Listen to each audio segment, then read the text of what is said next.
এক গ্রামে এক বিধবা বৃদ্ধা বাস করত। বৃদ্ধার সাথে থাকত তার ছেলে ও তার ছেলের বউ। বৃদ্ধার পরিবার গরিব ছিল। তার ছেলে একজন দিনমজুর ছিল। তার ছেলের কোনো সন্তান ছিল না, তারা নিঃসন্তান ছিল।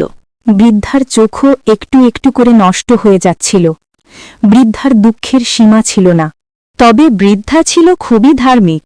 সেই নিয়মিত দেবতার কাছে প্রার্থনা করত। দেবতা তার প্রার্থনায় খুশি হয়ে তাকে একদিন দেখা দিল।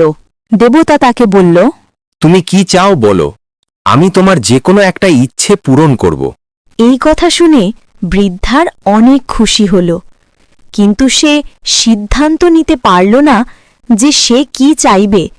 তাই সে দেবতার কাছ থেকে কিছু দিনের সময় চাইল, আর দেবতাও তাকে সময় দিল।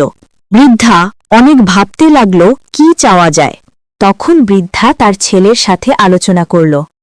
তার ছেলে তাকে বলল, জীবনে যদি বাবা হতে না পারি তাহলে জীবনের মূল্য কি? মা, তুমি আমার জন্য একটা সন্তান চাও। বৃদ্ধা তার প্রতিবেশীর সাথে কথা বলল।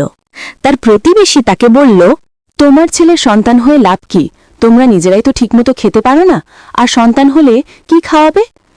এর থেকে তুমি অনেক টাকা চাও, যেটা দিয়ে তোমরা একটা ঘর নিয়ে ভালো মন্দ খাবার খেয়ে বেঁচে থাকবে। তারপর বৃদ্ধা ভাবতে লাগল কি চাওয়া যায়, টাকা পয়সা, নাকি তার ছেলের জন্য সন্তান, নাকি তার নিজের চোখের দৃষ্টি। অবশেষে বৃদ্ধা একটা সিদ্ধান্তে পৌঁছাল। কিছুদিন পর দেবতা আবার দেখা দিল এবং বৃদ্ধার সিদ্ধান্ত জানাতে বলল।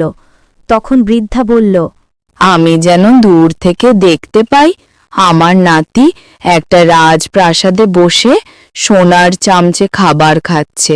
এই কথা শুনে দেবতা হাসলেন এবং বললেন, ঠিক আছে, আমি যেহেতু কথা দিয়েছি তাই আমি তোমার এই ইচ্ছা পূরণ করব।